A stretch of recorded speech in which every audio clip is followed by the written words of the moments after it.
आगे हम प्रोपोर्शन में 2 टॉपिक करेंगे, नेक्स्ट बचे हैं हमारे इन्वर्सली प्रोपोर्शनल और इन्वर्सली रिलेटेड। अगर आपने इससे पहले वाली वीडियो नहीं देखी जिसमें मैंने पॉइंट नंबर 1 और 2 कवर किया है, तो पहले आप पिछली वीडियो देख लो।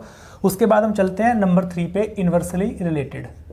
नंबर 3 देखो इसमें होता क्या है, इसमें अगर आप मैं दो क्वांटिटी की बात करूं किसी भी एक्स वाई की, एक्स वाई आपस में इन्वर्सली प्रोपोर्शनल कब होंगी? अगर मेरा वाई के बढ़ने पे एक्स घटता है और वाई के घटने पे एक्स बढ़ता है, तो वो दोनों आपस में क्या होंगे? Inversely proportional.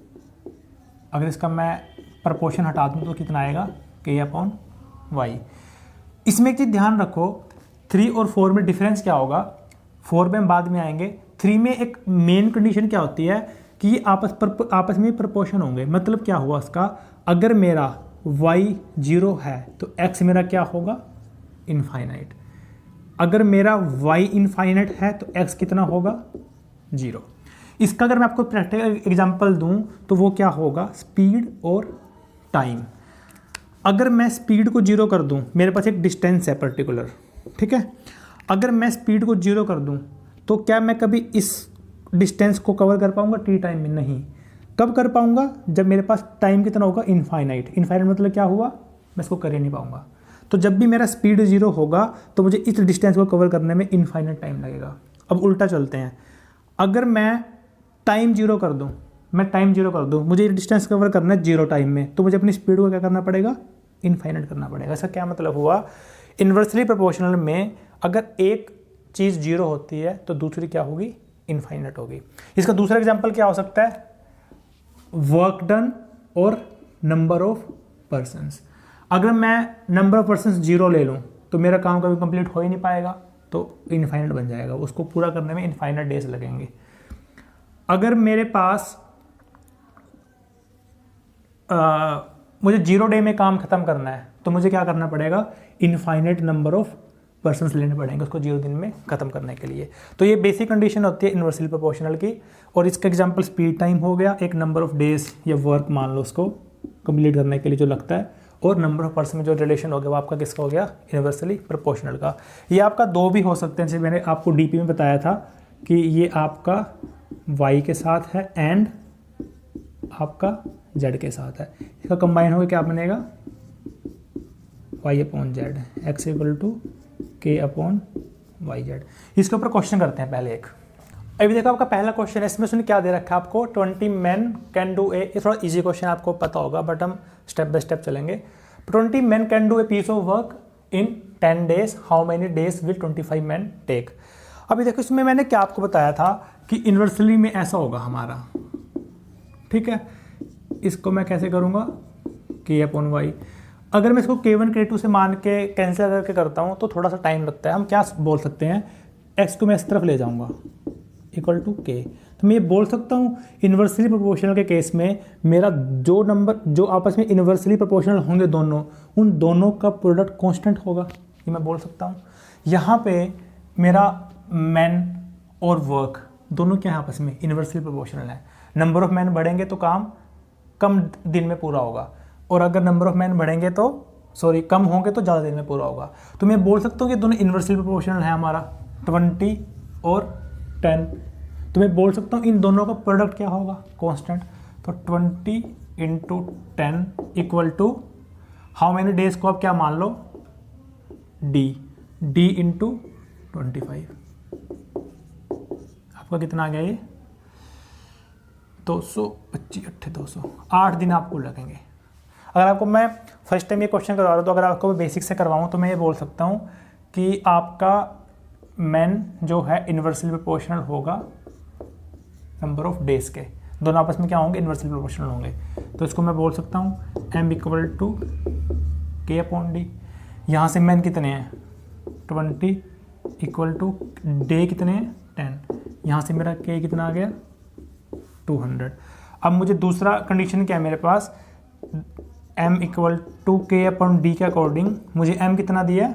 25। k कितना मेरे पास? 200। मुझे डेज निकालने हैं। यहाँ से डेज कितना आ जाएगा? 200/25, 8 आ गया। तो के मान के आप करोगे तो थोड़ा लंबा टाइम लगता है। इसमें आप एक चीज़ ध्यान रखो कि इन्वर्सली प्रोपोर्शनल केस में आपका जो प्रोडक्ट है वो आपका क्या रहेगा, कांस्टेंट रहेगा। उसके बेसिस पर आप इसको सॉल्व कर सकते हो। एक क्वेश्चन और करते हैं इस पर आगे। इसमें आपको y is inversely proportional to x and z दिया है। y x z की वैल्यू गिवन है। अगर x की वैल्यू 7 z की वैल्यू 4 है तो आपको y फाइंड करना है। अभी देखो इसमें कैसे करेंगे, ये दोनों जॉइंट है, इसको एक बना लो। y आपका इन्वर्सली किसके है, x और z दोनों के है। यहाँ से मैं बोल सकता हूँ y equal to k upon x z. Y कितना है 12, x कितना है 2, z कितना है 3। यहाँ का k कितना आ गया 72। अगर मैं दूसरी कंडीशन की बात करूँ तो वहाँ भी मेरा y इक्वल टू के अपॉन एक्स जेड होगा। मुझे y निकालना है, k कितना है मेरे पास 72 अपॉन x कितना है 7, z कितना है 4। ये मेरा कितना आ गया 18/7 आ गया। ठीक है। अगर मैं फिर से आपको वही बात बोलूं कि इन्वर्सली प्रोपोर्शनल में आपका क्या होता है, प्रोडक्ट क्या होगा, कांस्टेंट होगा। तो ये बोल सकता हूँ मैं 12 दूनी 24 तिये 72 इक्वल टू 7 चौके 28 इंटू वाई, ये काट दो अपना, y इक्वल टू 18/7 आपका आंसर आ गया। ठीक है। एक क्वेश्चन और करते हैं आगे। इसमें आप फिर से क्या करोगे, आप वाई जेड एक्स को मल्टीप्लाई कर दोगे, 12 दूनी 24 72 equal to 7 into 4 into y, वहाँ से वाई निकाल लोगे। लेकिन इसमें ऐसा नहीं होगा। क्यों नहीं होगा? क्योंकि यहाँ पे आपका एक डायरेक्टली है, एक इन्वर्सली है, मतलब उसने 1 और 3 को कंबाइन कर दिया। इसको कैसे करेंगे, y directly proportional to x है एंड वाई इन्वर्सली किसके है, जेड के। तो यहाँ से y क्या आ जाएगा अपना x upon z, y equal to k x upon z. Y की वैल्यू कितनी है 12, x कितना है आपका 2, z कितना है 3, के आपको कितना आ गया 18। दोबारा से आप इसको करोगे सेकंड के लिए, y equal to k x upon Z. के कितने हैं आपके पास 18, x कितने दिया उसने 7, z 4 दिया है। ये आपका कितना बनेगा 63/2 आपका क्या होगा, आंसर होगा। नेक्स्ट टॉपिक पे चलते हैं आगे। अब हम करेंगे इन्वर्सली रिलेटेड। इसमें ये आपका जैसे आपका 1 और 3 सेम था, वैसे आपका 2 और 4 भी ऑलमोस्ट सेम होगा।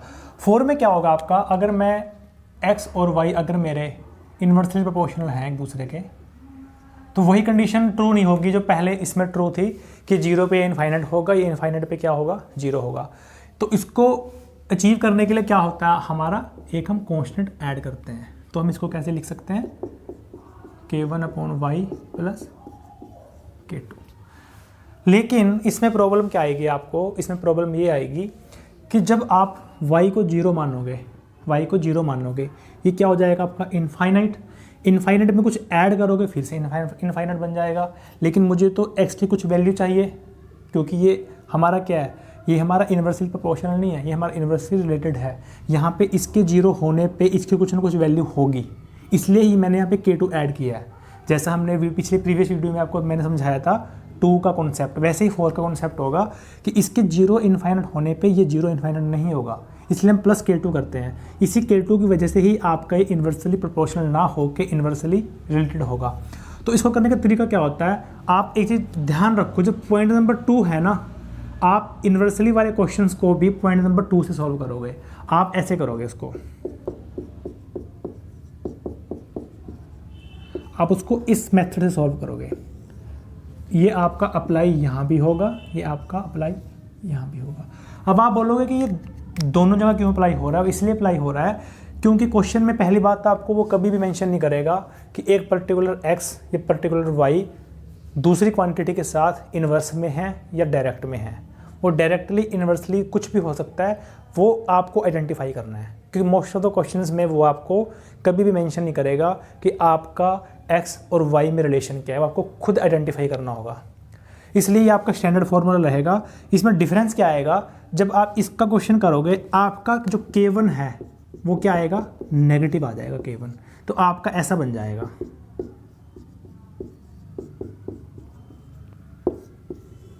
ये आप जब क्वेश्चन करोगे ना आपका अपने आप बनेगा, आपको ये कुछ देखना याद नहीं करना अलग से। अभी देखो, अभी जैसे y आपका बढ़ेगा तो K2 में से वो वैल्यू कम होगी तो ये आपका क्या हो जाएगा, कम हो जाएगा। इसके बढ़ने पे टोटल वैल्यू कम हो रही है, मतलब y के बढ़ने पे x की वैल्यू कम हो रही है, तो हो गया इन्वर्सली रिलेटेड। लेकिन जब ये 0 होगा तो इसकी कुछ ना कुछ वैल्यू होगी that is equal to K2। तो यहाँ पे दोनों चीज़ें ट्रू होगी कि इसके बढ़ने पे ये घटेगा और इसके घटने पे ये बढ़ेगा, और जब ये 0 होगा तो ये 0 नहीं होगा, इसकी कुछ ना कुछ वैल्यू होगी। ठीक है, तो इसका मैं आपको क्वेश्चन करवाता हूँ, 2 क्वेश्चन करते हैं इस पर, आपको ये क्लियर हो जाएगा कि ये दोनों एक ही फॉर्मूला क्यों लग रहा है 2 जगह पे। क्वेश्चन करते हैं इसका। अभी वीडियो को पॉज करो, इस पूरे क्वेश्चन को आप रीड करो एक बार। इसमें क्या लिखा है कि एक स्पीड है इंजन की जो कि देखो उसने यहाँ पे उसने आपको प्रपोर्शनल दिया है, उसने आपको ये नहीं बताया कि ये डायरेक्टली है इन्वर्सली है, ये आपको खुद से सोचना है। तो स्पीड है इंजन की वो प्रोपोर्शनल है to the square root of the number of wagons attach to it. अब मुझे ये बताओ जितने ज़्यादा डब्बे आप ट्रेन में अटैच करोगे इंजन की स्पीड घटेगी या बढ़ेगी, क्या होगी, कम होगी। मतलब ये क्या हो आपका इन्वर्सली प्रोपोर्शनल। वो क्या बोलता है कि जब कोई वैगन अटैच नहीं, अकेला इंजन चल रहा है, तब उसकी स्पीड है 60। जब मैं 16 डब्बे अटैच कर देता हूँ उसके साथ तो स्पीड बन जाती है कितनी, 40 किलोमीटर पर आवर। अब मुझे ये निकालना है कि कितने मैक्सिमम नंबर ऑफ वैगन्स यानी कि जो डब्बे हैं पीछे ट्रेन के वो कितने अटैच कर सकता हूँ मैं, ताकि आपकी ट्रेन स्लोली मूव करती रहे। अभी इसका आपको आइडिया हो गया कि ये आपका इन्वर्सली प्रोपोर्शनल ना हो के इन्वर्सली रिलेटेड है। क्यों? क्योंकि जब आपका नंबर ऑफ वैगन 0 है तो स्पीड की कुछ ना कुछ वैल्यू है। ऐसा नहीं है कि नंबर ऑफ वैगन 0 होने पे आपकी इंजन की स्पीड इनफाइनाइट होगी, ऐसा नहीं हो रहा है यहाँ पे। ठीक है, तो ये क्या हुआ आपका 4th केस हुआ है। ठीक है, ये आपको समझ आ गया कि ये 3rd क्यों नहीं है 4th क्यों है, क्योंकि आपका नंबर ऑफ वैगन 0 होने पे आपकी जो ट्रेन इंजन की स्पीड है वो इनफाइनाइट नहीं हो रही। तो इसमें क्या फॉर्मूला आपका लगेगा, इसमें लगेगा y = K1 √n लेंगे इसको हम, क्योंकि उसने बोला है proportional to the root of the number of wagons. ठीक है, अब पहली कंडीशन की बात करते हैं, यहाँ से लेकर यहाँ तक की। जब कोई वैगन अटैच नहीं है तो n क्या हुआ, 0। n अगर 0 है पूरी टर्म 0 हो गई, तो ये 0 + K2। तो उस टाइम पे आपकी इसको स्पीड मान लो, ऐसा मान लो उसको, तो आपकी स्पीड कितनी है उस टाइम पे, 60। तो मैं बोल सकता हूँ K2 की वैल्यू मेरी कितनी आ गई, 60 आ गई। अभी दूसरे केस की बात करते हैं, जब आपका n 16 है, स्पीड 40 है। मैं इसी फॉर्मूले की बात करता हूँ, मेरी स्पीड कितनी है 40, जब n कितना मेरा 16, ये उसने आपको बोला है। जब आपका 16 वैगन अटैच करोगे आपकी स्पीड 40 हो जाएगी। K2 उसने 60 दिया आपको, तो यहाँ से निकाल लो 40 × 4 + 60, ये -20 K1 × 4।